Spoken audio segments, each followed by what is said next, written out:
Hello, everyone. Today I am reflecting on words in the book of Ezekiel. And, they're rather intense. The whole book of Ezekiel is intense. And this is about the calling of Ezekiel to be a prophet. And I think that it's a really helpful word to us when we find ourselves being people that swim against the stream and that speak out uncomfortable truths. I think sometimes groups of people like to keep the peace, but really they're not actually moving towards peace. And then the people that speak out against things that are wrong, that are hidden maybe under the surface, or are uncomfortable truths that other people would just like to pretend aren't happening. When people speak out against that, like others may turn on like the prophets, on the ones that are speaking the truth, rather than on those that are maybe doing things that are unconscionable, or maybe have been unconscionable in the past, and they just kind of want to pretend that it never happened. I think that we see a lot of that in our day. I see a lot of process beginning to reckon with this as we think about revelations that have been coming out recently about what were done across the U.S. and Canada in terms of like indigenous peoples and children that were just taken from their families and frankly murdered. And there's some that I think are trying to. This is not new news. I think people have known about this stuff for a long time, but it's the bringing it out into the light and actually dealing with it and actually trying to make things right, to right old wrongs and to move forward in new ways and to move forward in truth.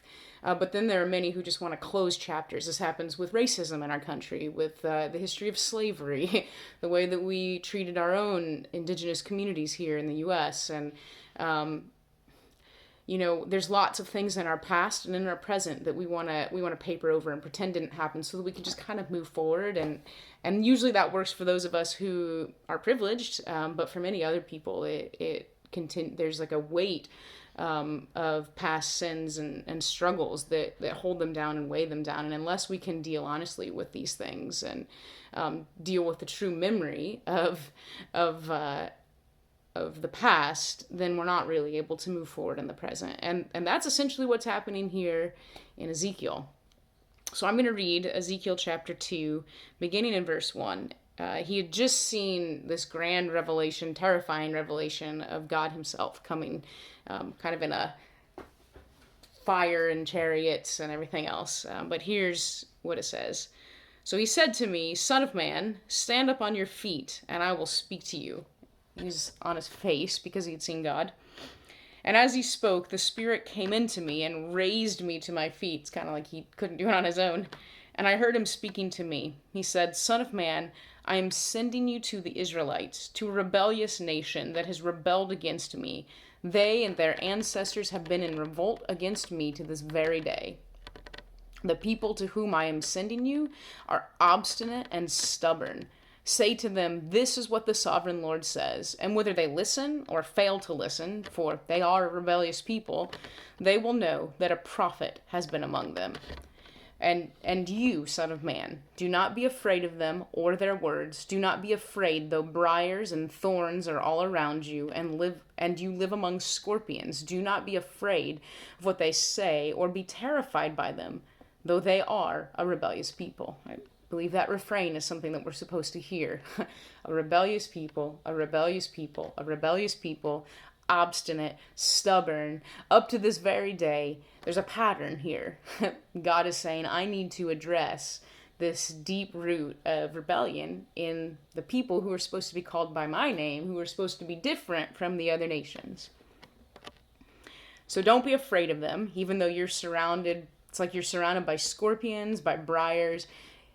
Basically saying, Ezekiel, I'm calling you to go into a place of danger and discomfort where you're going to get cut up and beat up and threatened, but don't be afraid. You must speak my words to them, whether they listen or fail to listen, for they are rebellious.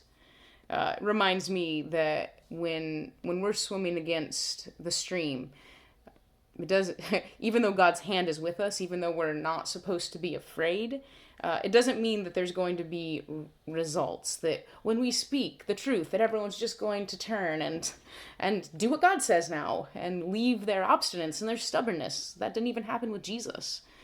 And so our narratives in the church of success and how we grow the church and bring people in and whatever, I think they're flawed, because the prophets didn't have that kind of success ever, hardly. More often than not, they were the harbingers of disaster. They were speaking and saying, well, let me tell you why all this crazy stuff is happening. It's because you have failed and been stubborn and obstinate and rebellious. So you must speak my words to them, whether they listen or fail to listen, for they are rebellious. But you, Son of Man, you listen to what I say to you. So he was supposed to be a counter to the rest of the people. They may not listen. They may fail to listen. They may be stubborn and obstinate. But Ezekiel was called to be the one that listens, the one with the soft heart, the one that would kind of with a reckless abandon, do all that the Lord called of him. And he was called to do some rather difficult things. But you, Son of Man, listen to what I say to you. Do not rebel like that rebellious people. Open your mouth and eat what I give you. Then I looked, and I saw a hand stretched out to me, and in it was a scroll, which he unrolled before me. On both sides of it were written words of lament and mourning and woe. And he had to speak the words of lament and mourning and woe to the people. And they rejected him for it, and they fought against him for it. They thought he was crazy for it. But he had to speak it regardless, because the Lord had called him to. And as we read on, it's in part because God was using Ezekiel to give people a chance to turn. Those who had turned towards evil and idolatry, he was calling them back from that. And those who actually had been righteous and were ready to turn their hearts, he was calling them away from the evildoers. So God was wanting to give people a chance to turn their hearts. He was wanting to speak life and hope. But he was also giving an answer, giving an explanation to the people over why the great evil was coming over the country, the land of Jerusalem. Ezekiel was located with the exiles in Babylon already. There were waves of exile before the temple was destroyed. And so his first act here is to prophesy about the upcoming siege and desolation of Jerusalem. And they were hard words to hear, and they were painful words for Ezekiel to speak. He had to act them out with his very body. He had to act out the pain and the suffering and the siege, the starvation and the desperation in his very self. And it drove him to a place of deep pain and toil. And I think that's what I want to talk about today, is because we, as the church in the U.S. in particular, I think we've misunderstood what it means to be the people of God. I think for sure there are messages of hope, and hope even in Ezekiel. After the desolation, after the struggle, comes words of hope and healing, like a miraculous, amazing words of life. But before those words came the words of hope. Before that came a period where Ezekiel just sat deeply distressed for 7 days in a row and had to live out really painful prophetic imagery and had to go against the grain and speak hard truths and be ridiculed. And I think what I see in this is that we sometimes want to get to that message of hope without dealing with the message of, hey, there's bloodshed in your land and in your past. And we all, in order to get to the hope and to get to the life, have to deal with the sin, to deal with the oppressiveness in our hearts, to deal with pride, anger and rage and greed and all those things. As not just individuals, but as a people, and particularly as the people of God. We like to point fingers and say that stuff happens out there, but it happens in here, and it happens in our church communities as well. And we have to reckon with it. And that's what the prophets call us to do. They make us reckon with ourselves and with our false images of ourselves, our idolatry of self. And And I love that because, God says, I'm calling you to these stubborn people and you have to speak. And because of that, the people will know a prophet has been among them. Maybe not at first, but eventually they will know that a prophet had been among them. And I think that we get caught up at times and we force people into a mold in our churches to be like everyone else, to be like the community, to fit in, to not stir the waters, to not speak up or say anything uncomfortable, not to do anything uncomfortable. And I think there's a difference between having a disruptive spirit where you're just in angst and greed and selfishness. You want to stir things up and be at the center and get people to pay attention to you. But I think there's another thing, and that's when the Spirit of God comes and the Spirit is ready to chasten, and the Spirit is ready to move and to disrupt systems and power and to create newness. And that brings discomfort. Are we okay with being uncomfortable? Are we okay with our paradigms shifting? Are we okay with the process of reckoning? Generally, we're not, because we want to be nice and we want to be cozy. We don't actually serve a nice and cozy God. We serve a God of light and of life. And those two go together, of light and love, of justice and love. His justice is his love, and his love is his justice. And so as we move over to the book of Ezekiel chapter 8, starting in verse 23, I wanted to read some of these words that Ezekiel then speaks out of the same spirit that God called him to be in. And Ezekiel says, "Prepare chains, for the land is full of bloodshed. The city is full of violence. I will bring the most wicked of nations to take possession of their houses. I will put an end to the pride of their mighty, and their sanctuaries will be desecrated. When terror comes, they will seek peace in vain. Calamity upon calamity will come, and rumor upon rumor. They will go searching for a vision from the prophet. Priestly instruction in the law will cease. The council of the elders will come to an end. All the places that they would normally look in their fear or frustration would go silent. God's word would kind of come to an end because God had spoken so many times to them and they wouldn't listen. And so he says, fine, I've spoken enough. Now I will act. The king will mourn. The prince will be clothed with despair.